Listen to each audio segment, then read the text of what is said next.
Alright, folks. King Heathen once more. And I got an interesting one here for you here. This happened, I was on Richard Dawkins' website, richarddawkins.net, and there was a particular theist who come around who gave his unique, let's call it that, his unique perception of certain biblical verses and explain how they define certain things that he believed and how they proved things we know today through science, and that the Bible knew it all along. Despite the fact that theologians had imprisoned and discriminated against these scientists and astrologers and everything else who were out there, and because they felt it contradicted their Bible, this guy thought that it was all true. So what happened is I did an experiment, and I said I would take the Bible, I would open it randomly, and I would use it to explain certain things. I did that. I opened the Bible, randomly picked a verse, and I did it, and it was very interesting what happened. It ended up very fast. I actually ended up proving that the Bible predicted crack. But anyway, it was through a message board forum, and so therefore somewhat unbelievable that I did it truthfully. So I'm going to attempt to do that now by taking the Bible, randomly opening to a given text, and just to make sure. Hang on, move a postage thing. I was marking something in here. I don't remember what exactly it was. It was in Deuteronomy, so I'm sure it was something vicious and horrible that I was pointing out to somebody. But all right, there are no. You'll look. There are no bookmarks on the book. There's nothing to designate which pages are which. I'm just going to randomly pick a spot here. Okay, I'm choosing here. Okay. I'm going to open the book at this point, and I see 2 Chronicles spanning from the first part of 29 through the first part of 31. If I can get that on the camera here. But all right, so that's where I am, and I'm just going to randomly pick a spot to read. I'm going to go with here. Alright,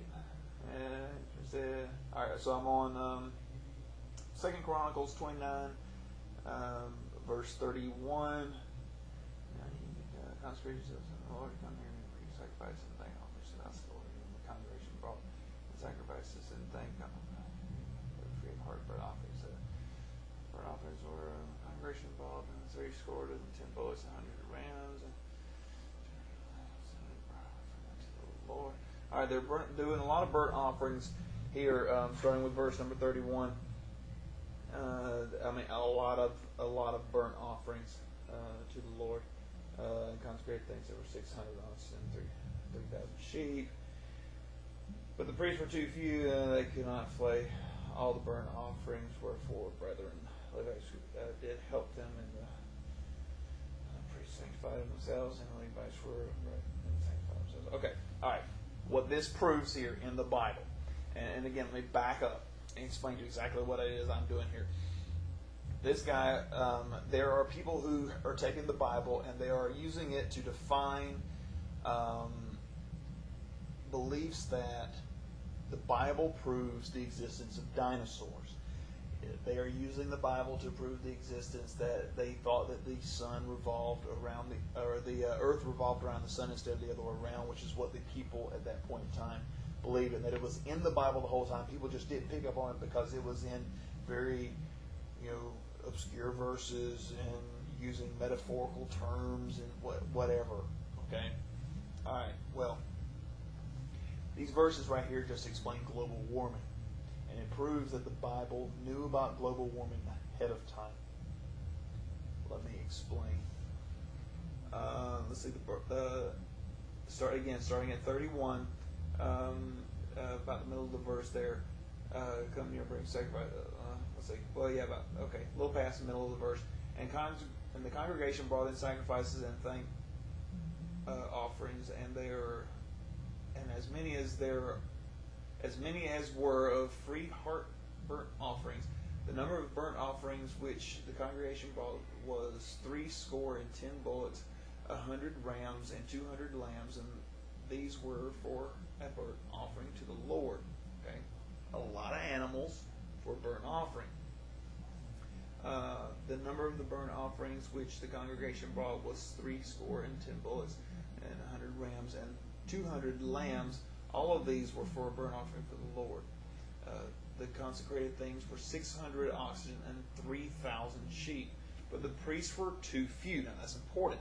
The priests were too few, so that they could not flay all the burnt offerings. Wherefore their brethren, the Levites, did help them. All right, so they had to go get help to take care of these burnt offerings. All right, burnt offerings. Now, burnt offerings. What is burnt? Gas. Okay, so gas is burned. And it's too much, so they need to get help. Okay? And right now we need help fixing the global warming that's going on in our environment right now because we have flayed too many animals. Okay, so I just proved global warming was in the Bible. People also use the Bible to explain other things like, they didn't support slavery, despite the fact that there are numerous reports in the Bible that does support slavery. So, like I said, the idea of this whole concept is to find randomly a verse and use it to approve something that we already know. Cheers, everyone. Let's try again. Let's see if I can find something else.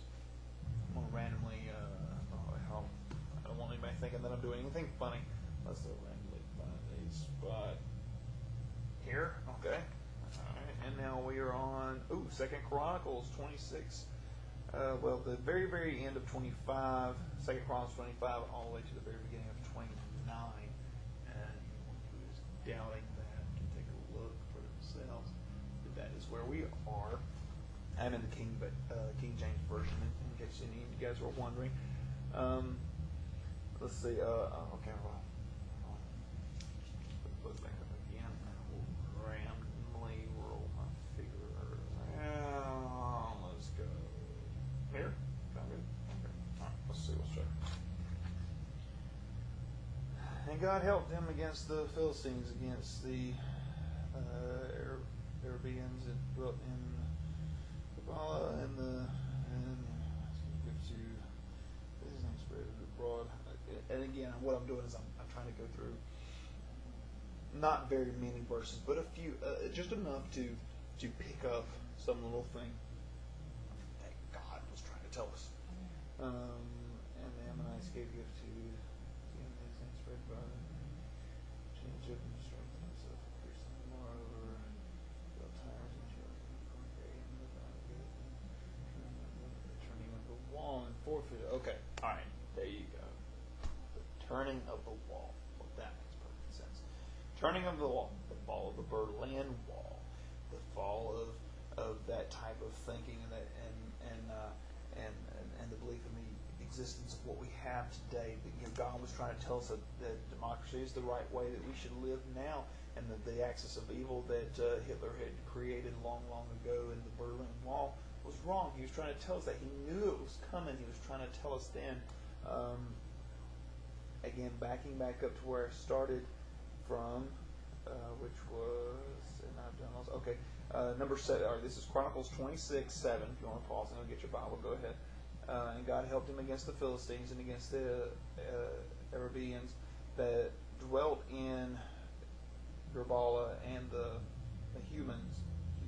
I'm sorry, that's the one that's not that familiar to me. I'm not sure exactly how you pronounce that one. And the Ammonites gave gifts to the Azuziah, and his name spread above. His name spread above. Okay, name spread above.